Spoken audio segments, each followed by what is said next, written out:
Hey guys, welcome to resource point. Myself Rishika. और आज अभी हम लोग डिस्कस करने वाले हैं हिस्ट्री, जो कि हमारे यहाँ पे तमिलनाडु बुक की चल रही है। तो काफ़ी लेसन हम लोग कंप्लीट कर चुके हैं। कल हम लोग देखे थे मौर्यन एम्पायर। मौर्यन एम्पायर में हम लोग देखे थे अशोका के बारे में। तो आज कुछ क्वेश्चंस हम लोग यहाँ पे डिस्कस करने वाले हैं, जिससे कि अगर आप लोग प्रीवियस लेसन देखे हो तो आपकी यहाँ पे रिवीजन होने वाली है। और अगर आप लोग नहीं देखे हो तो प्लीज़ देख लीजिए। उसके लिए आपको मेरे चैनल को सब्सक्राइब करना होगा। प्लेलिस्ट में आकर आप लोग देख सकते हो। कुछ क्वेश्चंस हम लोग के प्रीवियस ईयर क्वेश्चंस होगी, जो कि यूपीएससी प्रीलिम्स में ऑलरेडी पूछा गया है। और कुछ क्वेश्चंस मैं यहाँ पे जस्ट फॉर आपकी प्रैक्टिस के लिए, कि आपने कितनी पढ़ रखी है तो आपकी यहाँ पे अच्छे से प्रैक्टिस हो जाए, उसके लिए मैं यहाँ पे आपको क्वेश्चंस यहाँ पे दूंगी। ओके, तो आज हम लोग देखेंगे पोस्ट मौर्यन एम्पायर, क्योंकि मौर्यन एम्पायर में हम लोग देख चुके थे कि कितनी अच्छी तरीके से जो है सारी चीज़ें फ्लरिश हो गई थी। हमारे इंडिया में जो है एक अच्छा एडमिनिस्ट्रेशन था, एक अच्छा आर्मी था, एक अच्छा ट्रेड वगैरह स्टार्ट हो गई थी। हमारी कल्चर इंपॉर्टेंस भी अच्छी थी। धीरे धीरे बुद्धिज्म की और जैनिज्म की जो स्प्रेड थी, आगे आने वाले जितने भी महाराजा राजा थे वो सब उनकी जो है प्रचार प्रसार कर रहे थे, उनकी बातों को मान रहे थे। तो अशोक भी जो है ना, एक समय के बाद धीरे धीरे वो ग्रेजुअली जो है कन्वर्ट हो गए, और वो जो है बुद्धिज्म में कन्वर्ट हो गए थे। और फिर उनकी जो बातें थी वो बहुत ही अच्छी थी। और सारी हम लोग ने उनकी डॉक्ट्रिन्स को भी यहाँ पे पढ़ा है, उनके प्रिंसिपल को भी पढ़ा है। ओके, आज हम लोग देखने वाले हैं यहाँ पे पोस्ट मौर्यन। और पोस्ट मौर्यन इंडिया में भी आपको काफ़ी देखने को मिलेगी, तो एक कॉपी पेन लेकर बैठ जाइए, क्योंकि मैं फिर से उसी तरीके से हिरार्की के हिसाब से आप लोगों को पढ़ाने वाली हूँ कि किसके बाद कौन से आए, फिर उनके राजगद्दी में क्या क्या हुआ क्या नहीं हुआ। बहुत सारे फॉरेन इन्वेडर्स के बारे में भी हम लोग देखने वाले हैं कि बहुत सारे फॉरेन इन्वेडर्स भी आए थे। And the most important thing कि हम लोग यहाँ पे कुछ स्कूल ऑफ आर्ट भी पढ़ने वाले हैं, जैसे Gandhara school of art, Mathura school of art, जो कि काफ़ी ज़्यादा एग्जाम पॉइंट ऑफ व्यू से इंपॉर्टेंट है। तो इसके बारे में भी देखेंगे। कुछ ये आपकी आर्ट एंड कल्चर का पोर्शन हो जाता है, तो वो भी यहाँ पे मर्ज हो जाएगा। ओके, तो पहले हम लोग क्वेश्चंस देख लेते हैं। अभी मैं क्वेश्चंस पूछ रही हूँ, उसके आंसर मैं थोड़ी देर बाद, मैं लास्ट में, ठीक है, लेसन के लास्ट में मैं डिस्कस करूँगी। उसके बीच में आपको उसके आंसर्स को कमेंट बॉक्स में लिखनी है। चलिए पहले क्वेश्चंस देख लेते हैं, फिर हम लोग अपनी लेक्चर को स्टार्ट करेंगे। तो ये फर्स्ट क्वेश्चन है। यहाँ पे 3 स्टेटमेंट है, आपको बतानी है कि करेक्ट कौन सी है। फर्स्ट स्टेटमेंट है कि अशोका ने सिर्फ यहाँ पे कलिंगा को ऐड करी थी, वो भी मौर्यन एम्पायर में। सेकंड है कि बिंदुसारा जो है वो यहाँ पे चंद्रगुप्त मौर्य के सन थे, बेटे थे। थर्ड है यहाँ पे कि दिनोसिस जो है वो एम्बेसडर थे, वो भी बिंदुसारा के कोर्ट में। So which of the following is the correct statement, आपको ये बतानी है। सो कौन कौन सी ऑप्शन है? Option only 1 and second, only first and third, only second and third, and only first second third. So which one of the correct, आपको यहाँ पे कमेंट बॉक्स में बतानी है। अब आइए सेकंड क्वेश्चन की तरफ बढ़ते हैं। यहाँ पे फर्स्ट स्टेटमेंट है कि अशोका को यहाँ पे अपॉइंट किया गया था as a viceroy of Ujjain, वो भी बिंदुसारा के द्वारा। सेकंड है कि चाणक्य जो है वो यहाँ पे मिनिस्ट्री ऑफ बिंदुसारा जैसा सर्व कर रहे थे। Third one is Chandragupta Maurya जो है वो सक्सीड किए थे बिंदुसारा को। So which one of the following statements are correct? Option है यहाँ पे first and second, first and third, second and third, first second third. So इसके बारे में भी आपको बतानी है। And the third one is that with reference to Kalinga war, which of the following statement is or are correct? So first one is that ये आपका mention है रॉक एडिक्ट 10 में, फिर ये चेंज करती एटीट्यूड, वो भी लाइफ के टुवर्ड्स, और ये जो है लास्ट बैटल जो है वो लड़ा गया था अशोका के द्वारा। तो आपको यहाँ पे करेक्ट बतानी है। First and second, first and third, second and third, first second third. तो यहाँ पे आप लोग को 3 क्वेश्चन है, इसमें से आप लोग के आंसर बतानी है कमेंट बॉक्स में, फिर हम लोग लास्ट में देख लेंगे कि इसके आंसर क्या है। चलिए अब स्टार्ट करते हैं हम लोग later Mauryan, okay, post Mauryan देखते हैं। तो as usual post Mauryan start करने से पहले देख लेते हैं कि हम लोग को यहाँ पे क्या क्या स्टडी करनी है। सबसे पहले देखेंगे सुंगा रूल और इनके इंपॉर्टेंस क्या क्या थे। उसके बाद सतवाहना रूल देखेंगे और उनका कल्चर में किस तरीके से कॉन्ट्रीब्यूशंस रहा। थर्ड इज़ दैट कि साकाज और जो बैक्ट्रियंस थे उनके बारे में देखेंगे। कनिष्क और इनकी क्या क्या अचीवमेंट थी। और फिर गंधारा आर्ट और उनके साइलेंट फीचर्स देखेंगे। ठीक है, फिर कुछ स्कूल ऑफ आर्ट भी देखेंगे आगे चल के। तो चलिए स्टार्ट करते हैं। हम लोग अशोका के बारे में देखे थे कि काफ़ी अच्छे से इन्होंने अपने एडमिनिस्ट्रेशन को होल्ड करके रखा था। आर्मी को इन्होंने काफ़ी ज़्यादा एक्सपेंड करी थी, काफ़ी ज़्यादा जो है अपनी टेरिटरी को भी एक्सपेंड किया था। लेकिन क्या हुआ कि यहाँ पे अशोका के डेथ के बाद ना इनके जो सक्सेसर थे ना वो इस तरीके से नहीं निकल पाए, यानी कि अशोका के अकॉर्डिंग नहीं थे। जितना अशोका ने अपना विस्तार प्रचार प्रसार किया था उतना उनके आगे आने वाले सक्सेसर नहीं कर पाए। वो थोड़े वीक रूलर निकल कर आए थे। उनके कारण क्या हुआ ना कि धीरे धीरे डिक्लाइन होने लगी, और ये प्रोविंसेस जो है अपनी इंडिपेंडेंस को जो है ना डिक्लेयर करने लगी थी। यानी कि ये जो है आपकी पूरी तरीके से मौर्यन एम्पायर खत्म हो रही थी और छोटी छोटी जो प्रोविंस थी जिसको हम लोग आज की डेट में स्टेट कहते हैं, तो वो इंडिपेंडेंटली फिर वहाँ पे इस तरीके का इंजॉय कर रही थी। जो नॉर्थ वेस्ट इंडिया थी वो भी यहाँ पे मौर्यन के कंट्रोल के बाहर हो गई और एक सीरीज ऑफ एक के बाद एक फॉरेन इन्वेशंस होने लगी, जिसके कारण नॉर्थ वेस्ट वाली जो रीजन थी ना वो काफ़ी अफेक्ट हो गई। कलिंगा की बात करें तो उन्होंने भी डिक्लेयर कर दिया कि वो इंडिपेंडेंस हो गए। हालांकि कलिंगा को जो है हरा दिया गया था और मौर्यन एम्पायर के अंदर ले आया गया था, लेकिन फिर उसके बाद जो है यहाँ पे मौर्यन एम्पायर जैसे ही पस्त हुई, खत्म हुई, उसके बाद कलिंगा जो है अपनी इंडिपेंडेंस लेकर आ गए। साथ ही फर्दर आप देखोगे कि सातवाहनस थे, उन्होंने भी यहाँ पे साउथ में इंडिपेंडेंट रूल चालू कर दी। और साथ ही साथ यहाँ पे देखोगे कि मौर्यन जो रूल थी ना वो यहाँ पे गैंगेटिक वैली तक ही रह गई और फिर बाद में इसको जो है सुंगा डायनेस्टी के द्वारा इसको भी रिप्लेस कर दिया गया। तो धीरे धीरे इनकी अस्तित्व जो है ना पूरी तरीके से ख़त्म होने लगी। चलिए स्टार्ट करते हैं सुंगा डायनेस्टी। सो जो फाउंडर थे यहाँ पे कि सुंगा डायनेस्टी के जो फाउंडर थे वो आपको देखने को मिलेंगे कि पुष्यमित्र सुंगा है। और ये वही पुष्यमित्र सुंगा है जो कि हम लोग लास्ट लेसन में पढ़े थे कि ये जो लास्ट रूलर थे मौर्यन एम्पायर के, उनका डेथ जो है ना इन्हीं के द्वारा किया गया था, यानी कि असैसिनेट कर दिए थे, वो इनको मार दिए थे। तो पुष्यमित्र सुंगा जो है वो यहाँ पे सूर्य डायनेस्टी के यहाँ फाउंडर है, ठीक है, जो कि कमांडर इन चीफ रहे थे, यानी कि मौर्यन में जब ये थे तो कमांडर इन चीफ जैसा पोस्ट ये संभाल रहे थे। साथ ही आप देखोगे कि इनका बहुत ज़्यादा चैलेंज था सुंगे रूल के ऊपर, यहाँ पे रूल करने के ऊपर, शासन करने के ऊपर बहुत ज़्यादा चैलेंजेस था। वो ये चैलेंज था ना कि नॉर्थ इंडिया को, यहाँ पे जितने भी ग्रीक वाले लोग यहाँ पे आ रहे थे इंडिया में, वो भी नॉर्थ वेस्ट वाले रीजन से आ रहे थे, तो नॉर्थ रीजन को किस तरीके से वो प्रोटेक्ट करके रखे, ये इनका मेन चैलेंज था। जो ग्रीक थे ना वो यहाँ पे पाटलिपुत्र तक आ चुके थे और ऑक्यूपाई कर चुके थे, यानी कि पाटलिपुत्र आप समझ सकते हो बिहार वाले रीजन तक पहुँच चुके थे और काफ़ी जगह को वो अपने अधीन भी ले लिए थे। तो पुष्यमित्र जो है वो यहाँ पे आप देखोगे कि काफ़ी ज़्यादा ये सक्सीड किए थे। जितनी भी लॉस्ट हुई थी, यानी कि आप लोग देखो जितने भी टेरिटरी लॉस्ट हुए थे उनको यहाँ पे गेन करने में काफ़ी ज़्यादा सक्सीड हुए। फिर काफ़ी कंपेन्स के अगेंस्ट में भी उन्होंने यहाँ पे लड़ी थी, यानी कि कारावेला ऑफ कलिंगा आप देखोगे जो कि नॉर्थ इंडिया में आ चुके थे, तो इनके अगेंस्ट में भी इन्होंने फाइट करी। पुष्यमित्र जो थे ना वो यहाँ पे फॉलोवर थे, यानी कि ब्राह्मणिज्म को काफ़ी ज़्यादा मानते थे, लेकिन वो यहाँ पे परफॉर्म भी किए थे। 2 अश्वमेधा सेक्रीफाइस ये यहाँ पे परफॉर्म किए थे। अब देखिए अश्वमेधा सेक्रीफाइस जो है ना ये पहले के ज़माने में एंसेंट हिस्ट्री में बहुत ज़्यादा होता था, यानी कि कोई भी महाराजा को, कोई भी किंग जो होते थे ना, उनको अगर ऐसा लगता था कि उनको ये शो करना है कि उनकी सॉवरेनिटी है इस एरिया में, तो वो क्या करते थे, अश्वमेधा सेक्रीफाइस करते थे।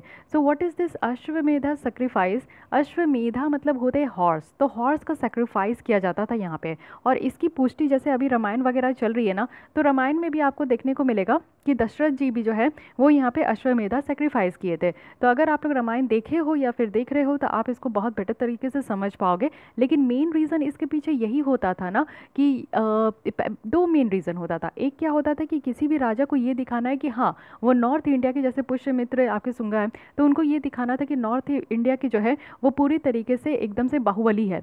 तो उनको ये चीज़ घोषित करने के लिए, ये चीज़ प्रूव करने के लिए उनको अश्वमेधा सेक्रीफाइस करना पड़ता था। सेकेंड थिंग ये था कि ऐसा कहा जाता था कि अगर 100 अश्वमेधा सेक्रीफाइस करेंगे तो वैसे लोगों को ना इंद्र के भी भगवान कहते थे, गॉड ऑफ इंद्र कहते थे, यानी कि सन के भी भगवान कहते थे।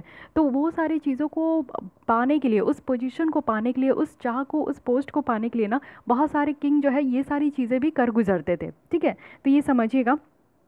बुद्धिस्ट की सोर्स आप देखोगे तो इनको जो है प्रोसिक्यूटर भी कहा जाता था बुद्धिज़्म के, यानी कि बुद्धिज़्म को भी ये मानते थे, ब्राह्मणिज्म को भी मानते थे, ओके। लेकिन यहाँ पे एनफ एविडेंस है कि ये दिखा सके कि पुष्यमित्र जो है ना वो बुद्धिस्ट आर्ट को बहुत ज़्यादा पैट्रोनाइज करते थे, यानी कि मानते बहुत थे, उनका प्रचार प्रसार बहुत ज़्यादा करते थे। उनके शासनकाल के टाइम में बुद्धिस्ट मॉन्यूमेंट जो बरहुट में थी और सांची में थी उसको फिर से रेनोवेट भी किया गया था और बाद में चल के उसको और बेटर तरीके से इम्प्रूव भी किया गया था। तो ये ऐसा प्रूफ है जो कि ये दिखाती है कि पुष्यमित्र सुंगा जो है ना वो यहाँ पे बुद्धिस्ट को बहुत ज़्यादा मानते थे, ठीक है। फिर उसके बाद क्या हुआ कि पुष्यमित्र सुंगा की यहाँ पे डेथ हो गई और डेथ के बाद यहाँ पे इनके पुत्र आए, वो क्या है, अग्निमित्र। तो अग्निमित्र जो है अब यहाँ पे गद्दी संभालेंगे, ये यहाँ पे रूलर बन गए।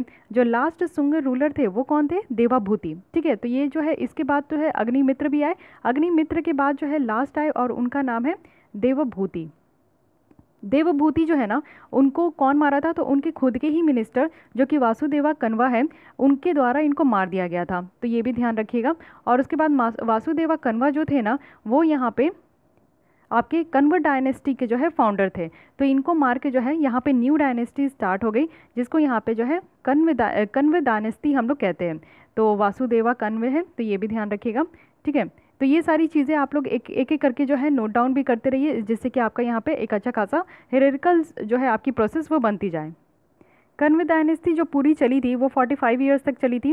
उसके बाद कण्व के फॉल होने के बाद जो मगध की हिस्ट्री थी वो पूरी तरीके से खाली पड़ गई, और इसके बाद आपको देखने को मिलेगा जब तक यहाँ पे गुप्ता डायनेस्टी का एस्टैब्लिशमेंट नहीं हुआ तब तक मराठा जो डायनेस्टी थी ना उसकी पूरी तरीके से ख़त्म हो गई।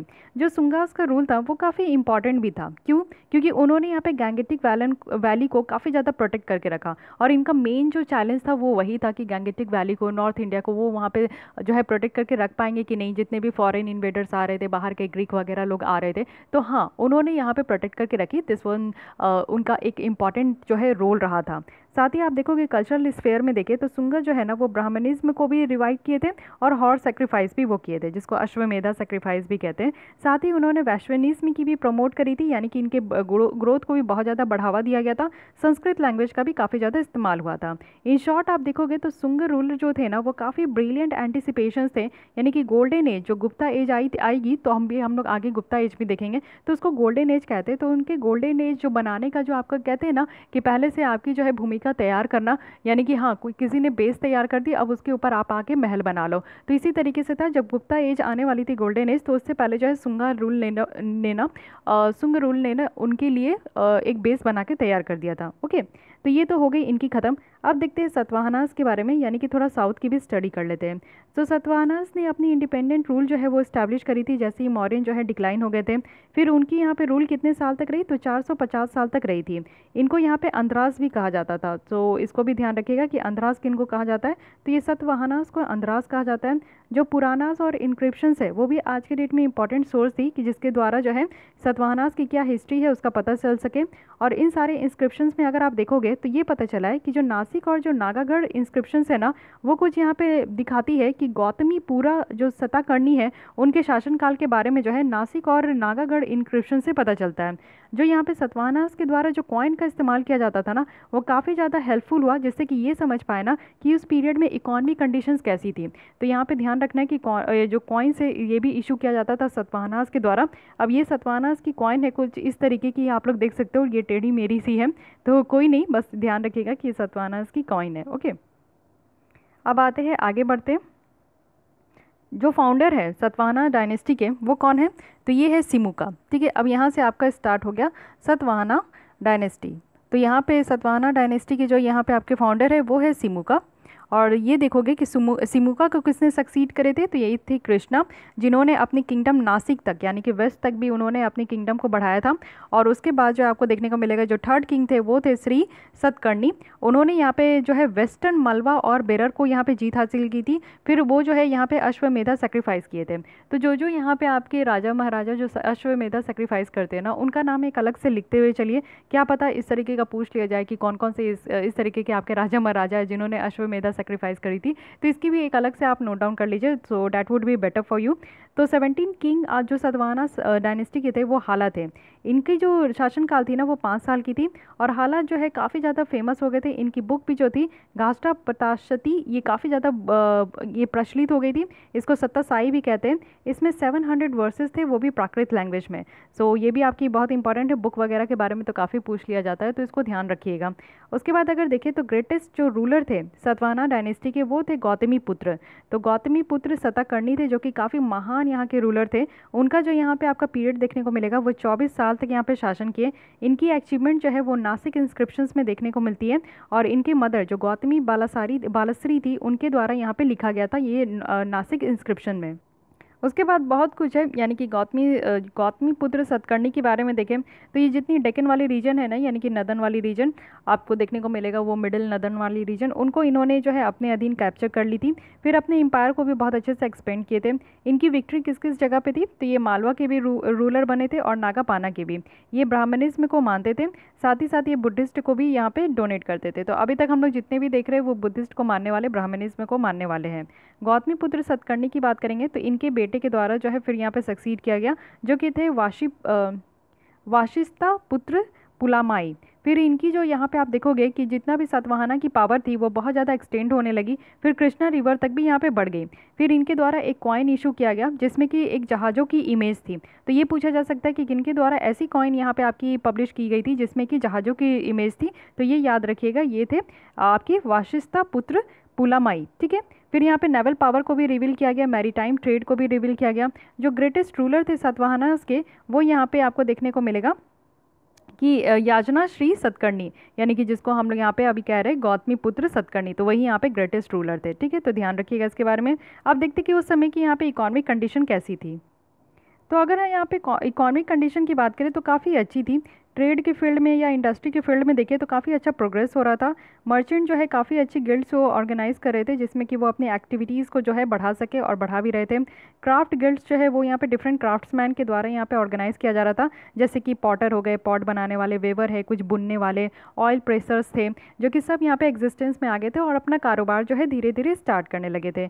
यहाँ पे सिल्वर कॉइन का भी इस्तेमाल हो रहा था। सिल्वर कॉइन को यहाँ पे कहा जा रहा था क्या, कर्षा पनास, जो कि यहाँ पे ट्रेड के लिए काफ़ी ज़्यादा इस्तेमाल था। इस तरीके के सिक्के, क्योंकि बार्टर सिस्टम पहले हुआ करता था, इट मीन्स कि तुम मुझे दाल दो मैं तुम्हें चावल देता हूँ, तो उस तरीके से जो है आप लोग एक्सचेंज करके, कमोडिटीज़ का एक्सचेंज करके जो है आप लोग व्यापार, पहले व्यापार होता था, लेकिन उसके बाद इस तरीके से जो है सारे राजा महाराजा आने लगे तो धीरे धीरे वो लोग जो है अपना कॉइन जो है वो उस तरीके से पब्लिश कर रहे थे। तो सिल्वर कॉइन जो है इसकी नाम याद रखिएगा। ये भी पूछा जा सकता है कि ये जो आपकी कर्षा पनास है ये किसके द्वारा यहाँ पे आपका, या फिर किस डायनेस्टी के अंदर में इसको जो है आपका इस्टेब्लिश किया गया। सतवाना पीरियड की बात करें तो यहाँ पे कमर्शियल एक्टिविटीज़ भी बहुत ज़्यादा होने लगी, ओवरसीज़ कमर्शियल एक्टिविटीज़, यानी कि दूसरे जितने भी आपके कंट्रीज़ वगैरह थे उनके साथ भी हम लोग यहाँ पे स्टार्ट कर दिए थे। साथ ही ग्रेटेस्ट पोर्ट अगर हम लोग सातवानास का देखें तो ये कल्याणी थी, वो भी वेस्ट डेक्कन में। गंधा कालेशा की बात करें या फिर गंजम की बात करें तो वो यहाँ पे ईस्ट कोस्ट में थी, ये भी आपकी जो है इंपॉर्टेंट सी पोर्ट थी। तो सी पोर्ट का जो है इस्तेमाल होना स्टार्ट हो गया था, उसी के थ्रू जो है ओवरसीज़ कमर्शियल एक्टिविटीज़ भी स्टार्ट हो गई थी। अब और चीज़ें देखते हैं इनके बारे में। कल्चर कंट्रीब्यूशन कितना था, तो सातवाहना की अगर बात करें तो ये तो दोनों को मानते थे, बुद्धिज्म को भी और ब्राह्मणिज्म को भी मानते थे। इन्होंने यहाँ पे चैत्यास और विहारास भी बनाई थी। साथ ही यहाँ पे जो है आपके विलेजेस को जो है ग्रांट भी देना स्टार्ट कर दिया, लैंड भी दिया गया बुद्धिस्ट मॉन्क को कि वो सही से जो है पूरा अपना काम करे, एक्टिविटीज़ को और ज़्यादा बढ़ाएं और कल्चर एक्टिविटीज़ को भी वो बढ़ाएं। यहाँ पे वशिष्ठा पुत्र जो पुलामई थी, उन्होंने पुरानी जो अमरावती स्तूपा थी उनको भी उन्होंने रिपेयर कराए। उनके जो आर्किटेक्चर थे नागार्जुन कोंडा में, उसको भी यहाँ पे देखा गया। ब्राह्मणिज्म को भी रिवाइव किया गया जो सतवाहनास के यहाँ पे पीरियड थी। साथ ही साथ अश्वमेधा के परफॉर्मेंस भी होते थे और राजा सुया के भी सेक्रीफाइस होते थे। तो ये सारे कुछ सेक्रीफाइस होते थे जो कि राजा महाराजा बस अपने पोजीशन को स्ट्रेंथन करने के लिए करते थे, तो ये ध्यान रखिएगा। अब आते हैं देखते हैं कि कौन कौन से ऐसे फॉरेन इन्वेजन्स है जो कि नॉर्थ ईस्ट इंडिया में आए थे। नॉर्थ ईस्ट वाले रीजन में आप देखते हो कि सबसे पहले जो यहाँ पे लोग हैं वो यहाँ से आए, या फिर दूसरी जगह कौन थी, तो साउथ वेस्ट रीजन थी, जो कि केरल वगैरह वाला रीजन आपको देखने को मिलता है, मालाबार कोस्ट। ओके, तो ये दो रीजन थी जहाँ पे लोग जो है आना स्टार्ट किए। पहले ही अगर हम लोग देखें तो बैक्ट्रियंस के बारे में देखते हैं। ये है बैक्ट्रिया और पर्थिया, जो कि इंडिपेंडेंट हुए थे सीरिया से, और वो यहाँ पे मिडिल 3rd सेंचुरी में। तो जो यहाँ पे बैक्ट्रिया के ग्रीक रूलर थे ना, वो अफगानिस्तान में आए, पंजाब में आए, फिर उसको ऑक्यूपाई कर लिए। और तक्षशिला से आप देखोगे कि वो यहाँ पे उन्होंने 2 कमांडर्स भेजी थी, और उसके बाद जो है अप्लोडोटस जो है वो यहाँ पे सिंध को अपने अंदर ले आए और उज्जैन तक मार्च किए। मिनांडर की बात करूँ तो वो यहाँ पे जो है मथुरा के जितना भी रूलर्स थे उनके तक एक्सटेंड किए, और फिर वो अटेम्प्ट लिए कि किस तरीके से जो है पाटलिपुत्रा को कैप्चर करें, बट वो यहीं पे स्टॉप हो गए क्योंकि यहाँ पे वासुमित्र के आर्मी के द्वारा उनको रोक दिया गया, जो कि पुष्यमित्र शुंगा के यहाँ पे ग्रैंड सन थे, तो पोते थे उनके द्वारा यहाँ पे जो है इस तरीके से बैक्ट्रिया और जो पार्थिया थे उनको और इंटर करने से उनको रोक दिया गया। मिनांडर्स की बात करूँ तो उनको यहाँ पे मिलिंडा कहा जाता है, और ये जो सकाला के किंगडम है ना उनकी कैपिटल है ये। फिर यहाँ पे काफ़ी वो इंटरेस्ट दिखाने लगे बुद्धिज्म में, उनकी डायलॉग भी बहुत ज़्यादा बुद्धिस्ट मॉन्क की जो थी वो इस्तेमाल करने लगे, उनके बहुत ज़्यादा प्रचार प्रसार करने लगे, बुद्धिज्म को बहुत ज़्यादा जो है वो मानने भी लगे थे। तो इस तरीके की चीज़ें इनमें दिखने लगी थी। उसके बाद यहाँ पे आए कौन, साकास। तो इन सब के बारे में आपसे क्वेश्चंस नहीं पूछा जाएगा, लेकिन एक एक बार आप लोग देख लीजिए, आप लोगों को आइडिया होना चाहिए कि हिस्ट्री में हमारी क्या क्या चल रही थी, कहाँ कहाँ से लोग आ रहे थे, किस तरीके से हमारे इंडिया को कितने डिफरेंट तरीके के लोग के द्वारा हड़पने का कोशिश किया गया। तो बस ये आपने अपने नॉलेज के लिए यहाँ पे थोड़ा बहुत देख लीजिए। जो शाकास थे वो यहाँ पे पहले जो आए थे बैक्टीरिया और जो पर्थिया, उनके ऊपर वो उन्होंने अटैक करी और उनसे जो है ना कैप्चर कर लिया, यानी कि ग्रीक रूलर से जो है वो इसको कैप्चर कर लिया। फिर कुछ ग्रीक्स के ही वो नक्शे कदम पे चल रहे थे, तो साकास जो है वो अपने रूल को नॉर्थ वेस्ट इंडिया तक बहुत ज़्यादा एक्सटेंड कर चुके थे। यहाँ पे उनके दो डिफरेंट ग्रुप्स थे, एक तो नदन सतराप्स थे जो कि तक्षशिला से वो रूल कर रहे थे, और एक वेस्टर्न सतराप्स थे जो कि यहाँ पे महाराष्ट्र के ऊपर रूल कर रहे थे। तो ये भी ध्यान रखिएगा। जो साका रूल के फाउंडर थे ना, वो यहाँ पे फर्स्ट सेंचुरी में आपको देखने को मिलेगा। इनका नाम था मियोस। इनके जो बेटे थे और सक्सेसर थे अजीज वन, उन्हें यहाँ पे कंसिडर किया गया विक्रम एरा के फाउंडर। साकास रूलर जो तक्षशिला के थे ना, वो यहाँ पे जो है पार्थियंस के द्वारा ओवरथ्रोन किए गए, यानी कि इनके बाद जो आए थे वो पार्थियंस आए थे। Okay, so that's it about Sakas. अब आते हैं कुशान्स, तो इनके बारे में आपको कुछ अच्छा लगेगा जान के। कुशान्स जो थे ये युच्ची ट्राइब के ब्रांच थे, याद रखिएगा। इनकी ओरिजिनल जो घर थी वो सेंट्रल एशिया से आए थे। पहली बार जो है ना दे फर्स्ट कम टू बैक्टीरिया, जो कि यहाँ पे साका ने उनको डिस्प्लेस की, ठीक है, डिस्प्लेस उनको हटाई। फिर ग्रेजुअली वो कहाँ है, काबुल वैली आए। फिर यहाँ पे गंधारा वाला जो रीजन है ना, उसको उन्होंने सीज कर ली, हड़प ली। फिर कुशान डायनेस्टी उन्होंने यहाँ पे बनाई, और जिसके फाउंडर थे यहाँ पे खुजुला। तो खुजुला थे, या फिर आप लोग कैटफिस वन भी बोल सकते हो। उन्होंने काबुल वैली पे ऑक्यूपाई करी, फिर एक कॉइन भी अपने नाम पे इशू करी। और उनके बेटे जो थे वीमा कातपिस, उनके वो भी थे जिन्होंने पूरी तरीके से नॉर्थ वेस्टर्न जो इंडिया थी ना, एज फार एज मथुरा तक, वहाँ तक उन्होंने जो है जीत हासिल कर ली। उन्होंने भी गोल्ड कॉइन को इशू करी थी, और यहाँ पे हाई साउंडिंग टाइटल थी, जैसे कि lord of the whole world, इस तरीके का चीज़ वो लिखते थे। जैसे कि आप लोग देख लो गोल्ड कॉइन जो कुशान्स के टाइम में थी, तो ये आप लोग को ध्यान रखना है। फिर वो लॉर्ड शिव के ऊपर डिवोटी थे, यानी कि बहुत ज़्यादा शिव भगवान को मानते थे, तो इसलिए वो यहाँ पे लगते थे कि lord of the whole world, इस तरीके का जो है वो कॉइन में लिखवाते भी थे। तो पूछा जा सकता है कि गोल्ड कॉइन जो है जिसमें कि इस तरीके की वर्ड लिखी गई है lord of the whole world, ये किस डायनेस्टी के द्वारा आपका जो है इस्टेब्लिश किया गया था? तो रिमेंबर दैट इट इज़ आपकी कुशान डायनेस्टी। ओके, फिर आते हैं कनिष्क। कनिष्क की क्या बात है कि वो इंपॉर्टेंट रूलर थे, यानी कि कुशान डायनेस्टी के ये इंपॉर्टेंट रूलर रहे। ये जो है साका एरिया के फाउंडर भी थे, और साथ ही साथ आप देखोगे कि इन्होंने बहुत ज़्यादा ग्रेट कंक्वायर नहीं थे, लेकिन रिलीजियस और आर्ट के ये पैट्रॉन्स थे, मतलब कि रिलीजियस और आर्ट को बहुत ज़्यादा मानते थे। कनिष्क की जीत देख लेते हैं कि कनिष्क की जीत कहाँ थी। सबसे बड़ी जो इनकी एक यूनिक चीज़ है वो ये है कि हेडलेस स्टैचू ये कनिष्क की है, जिसमें कि इनके सर नहीं है, लेकिन पूरी तरीके से स्टैचू इनकी बनाई गई है। अब देखते हैं आगे चल के इनकी जो एसेसन थी, यानी कि ये कहाँ कहाँ आए, तो अफगानिस्तान, गंधारा, सिंध, पंजाब वाले रीजन में आए थे। फिर ये पूरी तरीके से मगध वाली, और फिर मगध वाली रीजन को जीत हासिल किए, फिर अपनी पावर को और ज़्यादा एक्सटेंड किए। फिर यहाँ बिहार में आ पहुँचे, जहाँ पे पाटलिपुत्र और बौद्ध देखने को मिलेगा। इनके अकॉर्डिंग जो कल्हाना कनिष्क जो थे वो कश्मीर में भी इन्वेड किए थे, और उसको भी ऑक्यूपाई कर लिए थे। इनकी कॉइन थी जो कि बहुत सारे जगहों पे पाई जाती है, जैसे कि मथुरा है, श्रावस्ती है, कौशाम्बी है, बनारस है, ये सारी जगह पे जो है इनकी कॉइन भी पाई जाती है। ये जो है चाइनीज़ के अगेंस्ट में भी काफ़ी ज़्यादा लड़ाई किए थे, और बहुत सारे टेरिटरी को जो है अपनी अधीन लेकर भी आए थे। तो ये तो इनके बारे में है। अगर हम लोग कनिष्क के एम्पायर के बारे में बोले, तो ये काफ़ी ज़्यादा एक्सटेंड किए थे, यानी कि गंधारा जो वेस्ट में है ना, उससे लेकर बनारस जो कि आपको देखने को मिलेगा यूपी वगैरह में, वो ईस्ट तक भी यहाँ पे अपनी जो है एम्पायर को बहुत ज़्यादा एक्सटेंड किए थे। कश्मीर से लेकर जो कि आपके नॉर्थ में है, मालवा जो कि साउथ में थी, वहाँ तक इन्होंने एक्सटेंड करी थी। इनकी कैपिटल जो थी वो थी पुरुषारापुरा, या फिर मॉडर्न डे में आप पेशावर भी कह सकते हो, ये इसकी कैपिटल थी। मथुरा भी अनदर सिटी थी जो कि इनके एम्पायर में थी। तो ध्यान रखिएगा, काफ़ी ज़्यादा कनिष्क का जो क्षेत्र था वो काफ़ी ज़्यादा बड़ा था, इसलिए कनिष्क को जो है काफ़ी याद भी रखते हैं और इम्पॉर्टेंट भी मानते हैं। अब देखते हैं कनिष्क और बुद्धिज्म के बारे में। कनिष्क जो थे वो बुद्धिज्म को बहुत मानते थे। साथ ही इनकी जो कॉइन थी ना, उसमें यहाँ पे सिर्फ बुद्धा के ही इमेज नहीं थे, बट ग्रीक और हिंदू गॉड के भी इमेज थे। दैट इज़ वेरी इंपॉर्टेंट कि इनके कॉइन के बारे में ध्यान रखिएगा। अगर हम लोग कनिष्क के एज में देखें, तो महायाना जो बुद्धिज्म थे वो यहाँ पे आए। फिर डिफरेंट रिस्पेक्ट में आप डिफरेंट तरीके से देखोगे कि बहुत सारे रिस्पेक्ट में रिलीजियस जो है वो यहाँ पे बुद्धा के द्वारा टॉट भी किया गया, और अशोका का जो प्रचार प्रसार वाला काम था वो तो यहाँ पे किया ही गया। बुद्धास को जो बुद्धिज्म की जो स्पिरिट है, बुद्धिज्म की जो यहाँ पे आपकी फिलॉसफी है, डॉक्ट्रिन है, उनको अगर दूसरे कंट्री तक तो किसी ने पहुँचाया तो वो थे अशोका। तो ये याद रखिएगा, ठीक है। फिर और भी चीज़ें देखते हैं। कनिष्क जो है ना, अपने मिशनरीज़ को सेंट्रल एशिया और चाइना तक भी भेजाए थे, जिससे कि वो न्यू फेथ को यहाँ पे और ज़्यादा बढ़ा सके। बुद्धिज्म की जो चैत्यस और जो विहारस थे वो भी बहुत डिफरेंट डिफरेंट जगह पे बनाया गया, जहाँ पे चैंटिंग वगैरह होती थी, या फिर बुद्धिस्ट की जो भी फिलॉसफी वगैरह थी उसको स्प्रेड किया जाता था। साथ ही यहाँ पे बहुत सारे आप देखोगे कि इनके बुद्धिस्ट स्कॉलर भी रहे, इन्होंने पैट्रोनाइज की थी बहुत सारे बुद्धिस्ट स्कॉलर की, जैसे कि वसुमित्र है, अश्वघोष है, नागार्जुन है। उसके बाद आप देखोगे कि यहाँ पे अश्वघोष जो थे ना, वो ग्रेट ग्रेट फिलोसफर थे, पोइट थे और ड्रामिस्ट भी थे। तो ये सारी चीज़ थी, इतना ध्यान रखिएगा। अब आते हैं थोड़ा आर्ट एंड कल्चर वाले सेक्शन में, ठीक है। तो ये भी आपकी बहुत ज़्यादा इंपॉर्टेंट है, ध्यान रखिएगा। चलिए इसमें आप ध्यान से सुनिए। पहले हम लोग देखते हैं गंधारा आर्ट के बारे में। तो इसको गंधारा स्कूल ऑफ आर्ट भी कहते हैं, जो कि ये आपको देखने को मिलेगा कि पेशावर के मतलब कि जो वेस्टर्न इंडिया में, जो आपको नॉर्थ वेस्टर्न इंडिया में पेशावर देखने को मिलेगी, उस वाले टेरिटरी में आपको गंधारा स्कूल ऑफ आर्ट देखने को मिलता है, ठीक है। पहले तो लोकेशन समझ लिए। अब बेस्ट गंधारा स्कल्पचर्स की बात करें तो वो यहाँ पे 1st और 2nd सेंचुरी में निकल कर आई थी। इसकी ओरिजिनेशन अगर आप देखोगे तो इंडो ग्रीक जो रूलर थे ना, उसी से ये आपकी निकल कर आई है। साथ ही साथ यहाँ पे माना जाता है कि जो गंधारा आर्ट थी ना, इसमें इंडियन और जो ग्रीको रोमन एलिमेंट है उसका ये मिक्सचर है। अगर हम लोग गंधारा स्कल्पचर्स की स्पेसिमेंट्स में देखें तो ये आपकी तक्षशिला में पाई जाती है, पेशावर में पाई जाती है, और बहुत सारे नॉर्थ वेस्ट के रीजन है जहाँ पे ये पाई जाती है। गंधारा स्कूल की बात करें तो यहाँ पे बुद्धा की भी स्कल्पचर्स है, वो भी बहुत सारे साइज में है, शेप में है और पॉस्चर में भी है।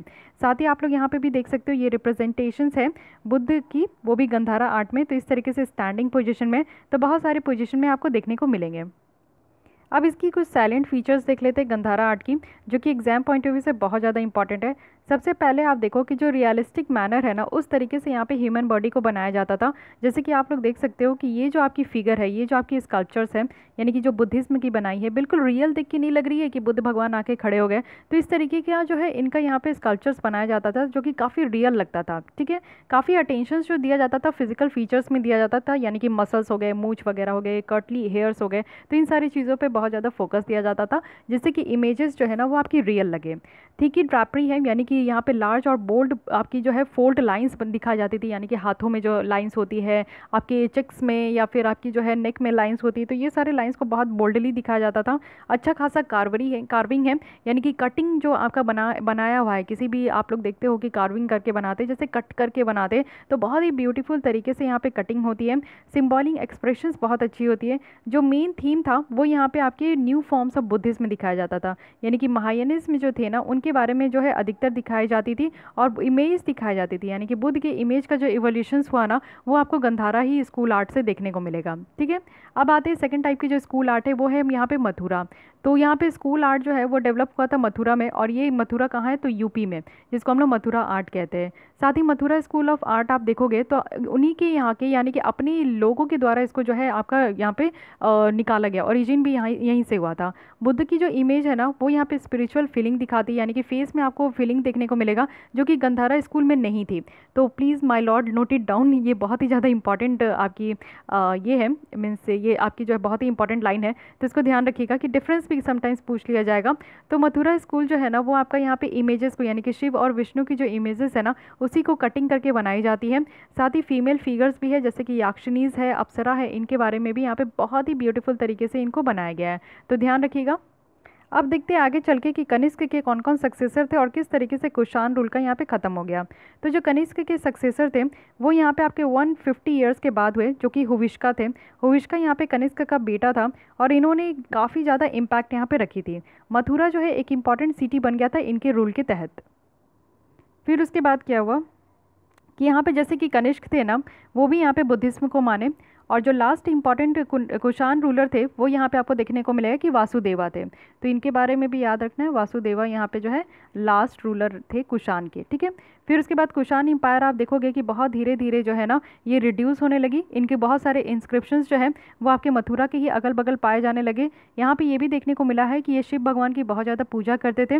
वसुदेवा के बाद जो यहाँ पे कुषाण प्रिंसेस थे वो कुछ समय के लिए नॉर्थ वेस्टर्न इंडिया में जो है रूल भी किए थे। तो इस तरीके से इनका डिक्लाइन भी हो गया और इस तरीके से ये जो है पूरी तरीके से ख़त्म भी हो गए। ओके, तो पहले देख लेते हैं कि लर्निंग आउटकम क्या है, फिर उसके बाद मैं आपको हियरार्किकल पूरी बताऊंगी कि किस तरीके से क्या क्या अभी हम लोग ने पढ़ी। एक समरी दे दूंगी, शॉर्ट ऑफ द समरी जिसको कहते हैं। तो चलिए स्टार्ट करते हैं। सबसे पहले हम लोग यहाँ पे देखें कि पुष्यमित्र की ऋग्ण शासनकाल कैसी थी, सुंगर रूलर की यहाँ पे इंपॉर्टेंस क्या थी। फिर सतवाना रूलर के बारे में देखेंगे, गौतमी पुत्र सातकर्णी की क्या क्या अचीवमेंट थी इनके बारे में देखेंगे। देखेंगे नहीं मीन्स देख चुके हैं, सॉरी। सोशियो इकोनॉमिक कंडीशन जो सातवाहना पीरियड की थी उसके बारे में देखें, उनकी कल्चर कॉन्ट्रीब्यूशंस क्या थी। कनिष्क और उनकी मिलिट्री अचीवमेंट देखें। फिर कनिष्क की क्या रोल थी, कैसे महायाना बुद्धिज्म का स्प्रेड हुआ। साइलेंट फीचर्स गंधारा आर्ट और मथुरा आर्ट के बारे में देखें, ठीक है। तो आइए थोड़ा सा हम लोग यहाँ पे समरी देख लेते हैं। सबसे पहले जो हम लोग स्टार्ट किए थे वो सुंगा डायनेस्टी के साथ ही स्टार्ट किए थे। सुंगा डायनेस्टी में जो यहाँ पे फाउंडर थे सुंगा डायनेस्टी के, वो यहाँ पे थे पुष्यमित्र, ठीक ठीक है। पुष्यमित्र शुंगा थे जिन्होंने किसका एसेसिनेट किया था, तो जिन्होंने यहाँ पे आपके जो मौर्यन एम्पायर के जो लास्ट एम्पायर थे उनका यहाँ पे जो है एसेसिनेट उन्होंने किया था। उसके बाद इनके जो बेटे थे, इनके जाने के बाद इनके बेटे आए अग्निमित्र। अग्निमित्र का भी बहुत ही अच्छा काम रहा, उन्होंने भी नॉर्थ वेस्ट रीजन में काफ़ी अच्छे से जो है उन्होंने भी ये रूलिंग वगैरह अच्छे से की। ठीक है। उसके बाद जो लास्ट रूलर थे वो थे देवाभूति। ठीक है, देवाभूति आए और ये सब जो है ना बुद्धिज्म को और ब्राह्मणिज्म को बहुत ज़्यादा मानते थे, इन्हीं का जो है वो चैंटिंग करते थे। उसके बाद जो देवाभूति आए इनको यहाँ पे जो है ना कण्व डायनेस्टी के द्वारा, कण्व डायनेस्टी के जो यहाँ पे आपके रूलर थे यानी कि वासुदेवा जो थे उनको यहाँ पे उनके द्वारा यहाँ पे मर्डर कर दिया गया। ठीक है, वासुदेवा के द्वारा जो है ना देवभूति का यहाँ पे मर्डर कर दिया गया। फिर यहाँ पे आपका क्या निकल कर आया, वासुदेवा जो है उसके बाद आपका यहाँ पे सतवाहना डायनेस्टी का स्टार्ट हो गया। सतवाहना डायनेस्टी की कौन यहाँ पे फाउंडर थे, तो सिमुक यहाँ के जो है सिमुका यहाँ पे फाउंडर थे। उसके बाद कौन आए, तो कृष्णा आए। उसके बाद कौन आए, तो श्री सतकर्णी आए। ठीक है, तो इस तरीके से बढ़ते गए। लेकिन हाँ, ये तो आपका चलते गया। लेकिन उसके बाद जो वन ऑफ द ग्रेटेस्ट यहाँ पे रूलर थे जो सतवाहना डायनेस्टी के बारे में आपको जानना है, तो वो थे गौतमी पुत्र सतकर्णी। इनके बारे में जानना है। इनका काम जो है बहुत ज़्यादा हुआ, अचीवमेंट भी इन्होंने बहुत काम करी थी। उसके बाद इनके जो आपके सन थे, जो कि लास्ट यहाँ पे इनके सन थे, वो थे यहाँ पे वशिष्ठा पुत्र पुलामाई। ठीक है, वशिष्ठा पुत्र पुलामाई थे। इन्होंने एक कॉइन इशू करी थी जिसमें कि शिव की इमेज थी। पहली बार ऐसे देखने को मिला कि शिव की इमेज जो है यहाँ पे आपकी बहुत अच्छे से इनके कॉइन में थी। तो ये भी पूछा जा सकता है which is unique information, so you have to remember it. तो ये इनका जो है ट्रेड व्यापार वगैरह भी बहुत अच्छा होता था। और ये जो है आपका दूसरे कंट्रीज़ के साथ भी इनकी कमर्शियल एक्टिविटीज़ भी बहुत अच्छे से होती थी। फिर आते हैं हम लोग दूसरे में, यानी कि गोल्ड कॉइन यहाँ पे आपका जो है किसके द्वारा आपका रिलीज़ किया गया, तो ये थी कुषाण डायनेस्टी। तो कुषाण डायनेस्टी के बारे में थोड़ा सा देख लेते हैं। इनके द्वारा गोल्ड कॉइन दिया गया जिसमें क्या लिखा हुआ था, लॉर्ड ऑफ होल वर्ल्ड। ठीक है, कुषाण डायनेस्टी के द्वारा। कुषाण डायनेस्टी के जो इंपॉर्टेंट रूलर थे वो कौन थे, वो कनिष्क थे। ठीक है, कनिष्क का ध्यान रखिएगा। कनिष्क जो यहाँ पे आपकी एम्पायर थी ना वो बहुत बड़ी हो चुकी थी, क्योंकि इन्होंने पूरे वेस्ट से ईस्ट और आपकी नॉर्थ से साउथ तक इन्होंने पूरा कब्जा कर रखा था। साथ ही साथ यहाँ पे आप देखोगे कि इनकी भी कॉइन थी, और कॉइन में इनकी जो इमेज थी ना विच इज़ वेरी यूनिक। यहाँ पे आपका बुद्ध के साथ साथ हिंदू गॉड की भी थी और ग्रीक की भी थी, तो ये ध्यान रखना है। लेकिन कनिष्क के बाद उनके बेटे आए जो कि थे हुविष्क। तो हुविष्क भी यहाँ पे अच्छा खासा काम किए। फिर आए वासुदेवा। तो वासुदेवा यहाँ पे लास्ट रूलर थे कुषाण डायनेस्टी के। तो धीरे धीरे जो है इसी तरीके से उनकी जो है पतन होना स्टार्ट हो गया था, यानी कि और भी जितने रूलर आए ना तो वो यहाँ पे अच्छा खासा रूल नहीं कर पाए, उस तरीके से मेंटेन नहीं कर पाए, तो ये डायनेस्टी की जो है ना एंड हो गई। लेकिन यहाँ पे आपको बात याद रखना है। और फिर हम लोग यहाँ पे देखें गंधारा और मथुरा आर्ट में। तो गंधारा आर्ट में आपको देखने को मिलेगा कि मिक्स है, ये हिंदू और ग्रीको रोमन एलिमेंट की ये आपको मिक्स देखने को मिलेगी। वहीं लोकेशन की बात करें तो पेशावर में है, नॉर्थ वेस्टर्न इंडिया में। मथुरा की बात करें तो मथुरा की लोकेशन कहाँ है, तो यूपी में है। और मथुरा में एक यूनिक पॉइंट देखने को मिला कि इनमें जो यहाँ पे आपके बुद्ध की जो इमेज बनाई जाती थी ना, उसके बुद्ध के फेस में जो है ना यहाँ पे फीलिंग्स भी देखने को मिलता था, जो कि गंधारा में एब्सेंट था। ओके, दोनों जो है यहाँ पे जो आर्ट है उसमें आपको सबसे बेटर चीज़ देखने को मिलेगा कि यहाँ पे बुद्धिज्म की इमेज बनाई जाती थी, विच इज़ वेरी इंपॉर्टेंट और विच इज़ वेरी ब्यूटीफुल भी। मथुरा आर्ट में आप देखोगे कि यहाँ पे शिव और विष्णु की जो यहाँ पे मूर्ति वगैरह थी उनको कार्व्ड आउट करके बनाया जाता था, यानी कि कटिंग करके बहुत ही ब्यूटीफुल तरीके से बनाई जाती थी। फीमेल डीटीज़ भी यहाँ पे बनाई जाती थी, जैसे याक्षिनी और अप्सरा है, इनकी भी यहाँ पे कार्व्ड आउट करके बनाया जाता था। ठीक है, पूरे में आपको देखने को मिलेगा कि मैं बोली थी अश्वमेधा सेक्रीफाइस कौन कौन से यहाँ पे राजा करते हैं, तो उसके बारे में भी आपको ध्यान रखना है। दो राजा के बारे में हम लोग देखे, एक तो देखे पुष्यमित्र जो कि शुंग डायनेस्टी के यहाँ पे फाउंडर थे, दूसरी हम लोग देखे श्री सतकर्णी के द्वारा। और यहाँ पे पुष्यमित्र के द्वारा हम लोग इस चैप्टर में देखे कि वो अश्वमेध आपकी जो है सेक्रीफाइस करते थे। नेक्स्ट यहाँ पे आपको एक वर्ड देखने को मिला है जिसका है अंधरास। तो व्हाट इज़ अंधरास, तो अंधरास की मतलब ये क्या होती है, अंधरास जो है ना हम लोग सतवाहनास को कहते थे। सेकंड वर्ड क्या है यहाँ पे आपका है करशपनस। ओके, करशपनास। तो करशपनास का मतलब होता है सिल्वर कॉइन, तो ये भी ध्यान रखिएगा। ठीक है, तो ये सारी इतनी की पॉइंट्स है जो कि हम लोग इस चैप्टर से निकाले हैं, और ये सारी आपको चीज़ें याद रखनी है। अब आइए यहाँ पे देखते हैं क्वेश्चंस कुछ। सुंगा को यहाँ पे सक्सीड किया गया था किनके द्वारा? मौर्यास थे? नहीं। कनवास थे, कुशान थे, सतवाहनास थे, तो ऑब्वियस से डी हो जाएगी। उसके बाद है नासिक इंस्क्रिप्शन जो है वो किसके अचीवमेंट के बारे में बताती है? पुष्यमित्र सुंग, या फिर आपकी यहाँ पे कनिष्क है, मिनेंडर है, या फिर गौतमी पुत्र सतकर्णी है, तो ये आपको बतानी है। फिर ऑथर ऑफ बुद्ध चरित्र की अगर बात करूँ तो ये कौन है, ये आपको बताना है कि कौन यहाँ पे बुद्ध चरित्र के ऑथर है। फिर कुछ फिलिंग द ब्लैंक्स देख लेते हैं। जो फाउंडर थे सतवाहना डायनेस्टी के वो कौन थे? एवरीबडी नो कि वो यहाँ पे सिमुका थे। फेमस प्राकृत बुक थी सतासाई, तो ये किसके द्वारा लिखी गई है? फिर यहाँ पे विक्रम एरा के फाउंडर किसको माना जाता है? ठीक है, ये बताइएगा। हम लोग 3 जो फॉरेन इन्वेडर्स पढ़ रहे थे उसी में आपको पता चलेगा। साका एरर किन के द्वारा ये फाउंड किया गया था? गरुड़ा पिलर जो है बेसनागर में, ये आपका किसके द्वारा इरेक्ट किया गया था? चाइनीज जनरल जो है जिन्होंने यहाँ पे कनिष्क को हराए थे वो कौन थे? तो इतनी क्वेश्चन का आंसर आप लोग कमेंट बॉक्स में देख सकते हैं, या फिर अपने मन ही मन अगर आप लोग दे दिए हो तो कोई नहीं, ठीक है। आप लोग को अल्टीमेटली पता होना चाहिए, आप लोग अल्टीमेटली यहाँ से सीख के जाओ, बस मेरा ये मोटिव है। चलिए अब मैं जो स्टार्टिंग में अशोका के बारे में कुछ क्वेश्चंस पूछी थी उसके आंसर बता देती हूँ। पहले फर्स्ट क्वेश्चन देखते हैं। यहाँ पे पूछा जा रहा था कि अशोक ने यहाँ पे ऐड करी है सिर्फ कलिंगा को, वो भी मौर्यन एम्पायर में। सेकंड है यहाँ पे कि बिंदुसारा जो कि यहाँ पे चंद्रगुप्त मौर्य के बेटे थे। थर्ड है डिनोयोसिस जो कि यहाँ पे एम्बेसडर थे बिंदुसारा के कोर्ट में। तो इसमें आपको करेक्ट बताना है।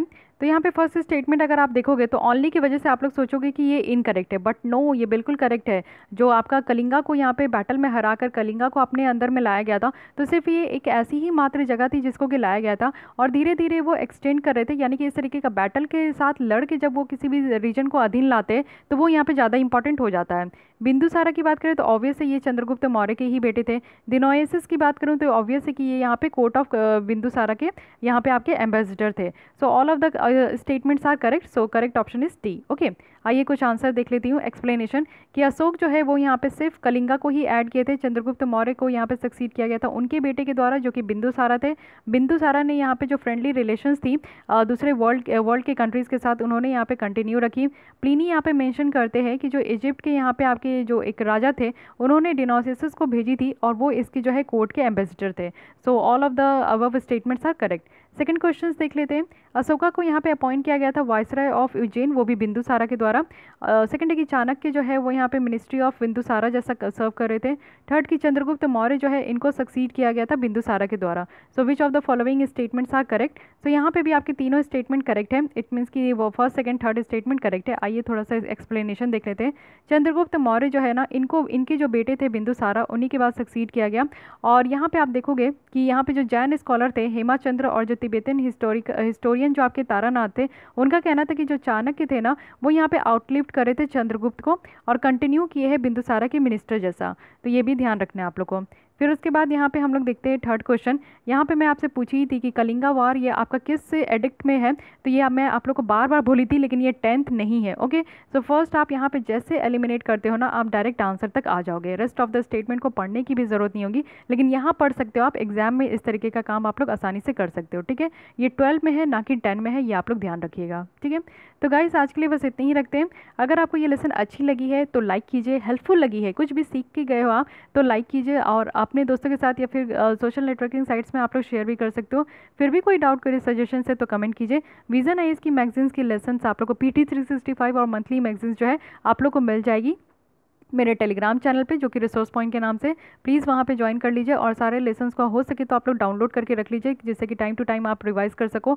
मैं वहाँ से तो डिलीट नहीं करूँगी। डिलीट करने से पहले मैं आप लोग को ज़रूर 1-2 दिन दे दूँगी कि मुझे अगर एक्सटेंसिवली वार्निंग आए और उनका कहना हो विजन आईएएस इंस्टीट्यूट का कि मुझे डिलीट करना पड़े तो मैं डिलीट करूँगी, वैसे मैं वहाँ से डिलीट करने वाली नहीं हूँ, ठीक है।